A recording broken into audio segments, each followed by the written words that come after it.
Kepiting adalah organisme yang hidup dan berkembang biak di kawasan pesisir pantai sebagai lingkungan alaminya.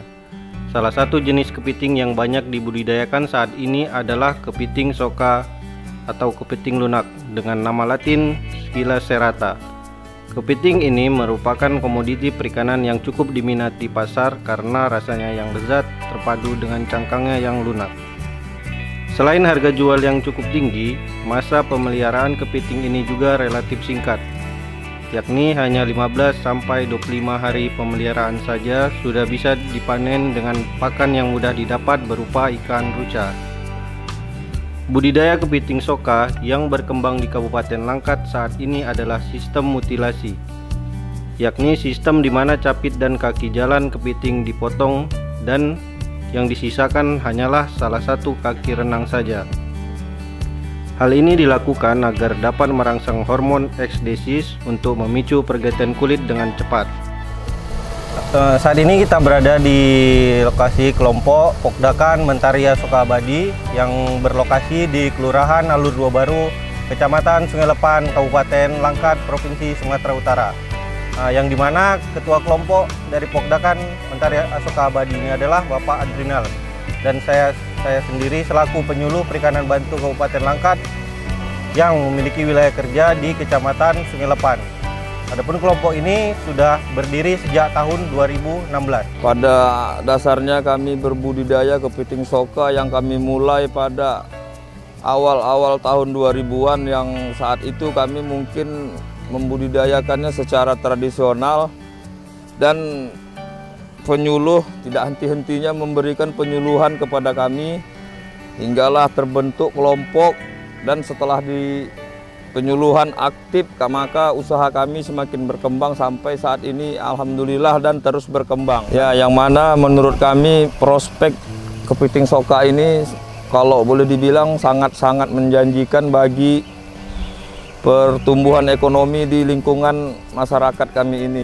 Berikut ini adalah beberapa hal yang perlu Anda ketahui dan persiapkan untuk memulai usaha budidaya kepiting soka. Pertama, lokasi budidaya. Lokasi yang baik untuk budidaya kepiting soka adalah memiliki ketersediaan air yang tidak tercemar dengan salinitas antara 12-30 ppt.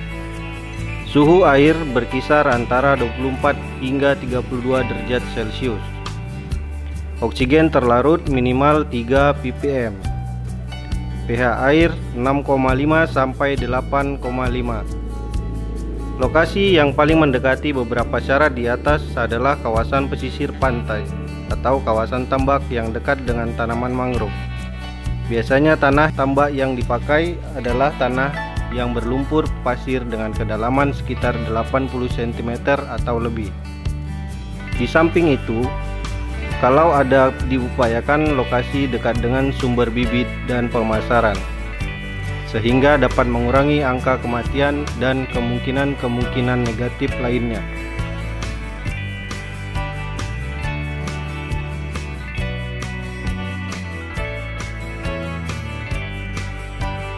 Persiapan bibit kepiting soka.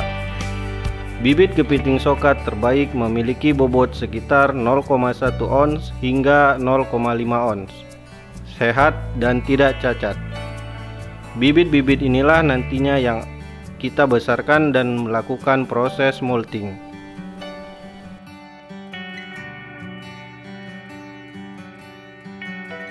Persiapan wadah budidaya kepiting soka bisa berupa kotak-kotak berukuran 15 x 15 x 20 cm yang diletakkan di bawah permukaan tambak.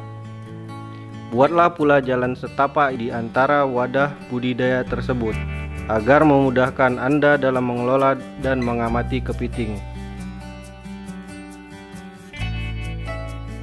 Pemeliharaan kepiting soka atau bibit soka yang siap untuk dibudidayakan menjadi kepiting lunak, kemudian dipotong capit serta kaki jalannya.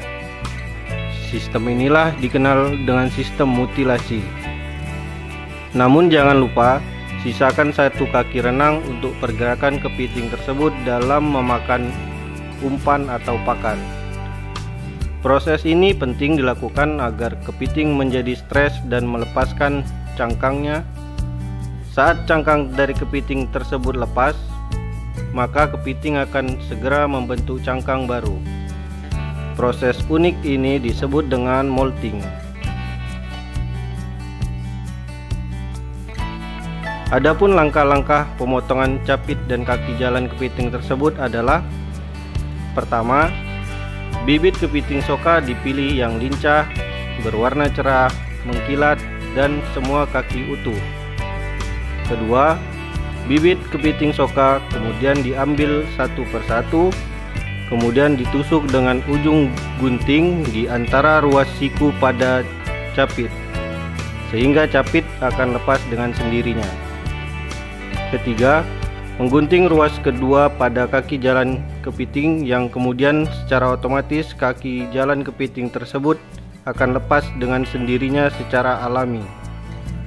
Hal tersebut dilakukan pada bahagian kiri dan kanan kaki jalan kepiting.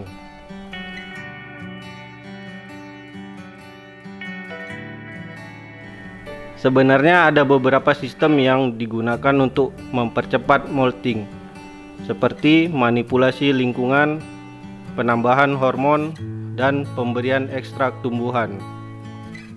Namun sistem tersebut hanya cocok diterapkan pada skala laboratorium atau skala kecil.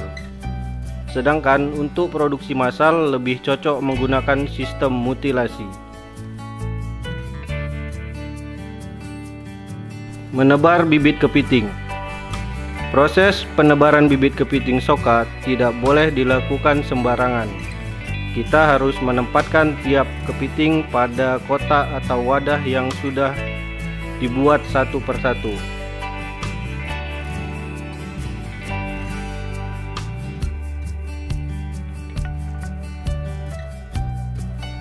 Pakan yang diberikan kepada kepiting soka biasanya diberi pakan berupa ikan ruca, pelet, atau keong dengan dosis sekitar 5% dari berat badannya.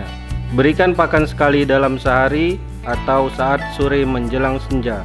Kepiting merupakan hewan nokturnal yang aktif kehidupannya berlangsung di malam hari. Perawatan kepiting soka. Merawat kepiting soka kurang lebih sama dengan cara budidaya kepiting rajungan. Yang terpenting adalah kita harus menyediakan air bersih dan terbebas dari polusi, serta memiliki sirkulasi yang lancar. Jika sirkulasi air terhambat, maka kepiting soka akan mati dan membawa kerugian besar. Selain itu, pengendalian hama juga merupakan kunci sukses dalam budidaya kepiting soka. Segera tangani jika melihat gejala kepiting yang terserang hama atau penyakit. Jangan sampai hama tersebut mewabah dan merusak panen Anda.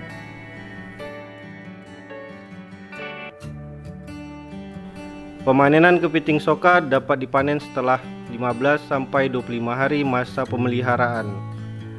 Pantau setiap saat jikalau sudah ada kepiting yang ganti kulit atau molting, maka kepiting tersebut sudah bisa dipanen.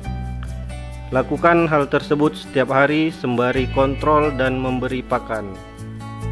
Pengambilan kepiting yang sudah ganti kulit dapat dilakukan 1 jam sesudah ganti kulit atau molting dengan cara mengambil kepiting soka dari kandang, kemudian dimasukkan ke dalam wadah sejenis ember atau styrofoam yang berisi air tawar setinggi 10 cm. Kemudian kepiting disusun rapi dan siap untuk dijual. Pasca panen. Setelah panen selesai, lakukan perawatan kandang kepiting dengan membersihkannya dari lumut dan mengeringkannya. Hal ini juga berguna untuk menjaga kesterilan kandang untuk tahap berikutnya. Sebelum Anda memulai usaha kepiting soka, perlu juga Anda mengetahui beberapa permasalahan yang dialami oleh para pembudidaya. Di antaranya, ketersediaan bibit kepiting soka yang sangat terbatas, khususnya bibit yang dari alam. Di samping itu, saat proses molting dimulai, Kita harus mengawasi selama 24 jam untuk mengetahui kapan cangkang baru tumbuh. Jangan sampai terlalu lama sehingga cangkang kembali mengeras. Itulah alasan mengapa kepiting soka harganya lebih mahal dibanding kepiting lainnya. Mari tingkatkan penghasilan para pelaku usaha perikanan melalui budidaya kepiting soka. Waktu budidaya singkat, hemat lahan, mudah dalam pemeliharaan, dan menguntungkan.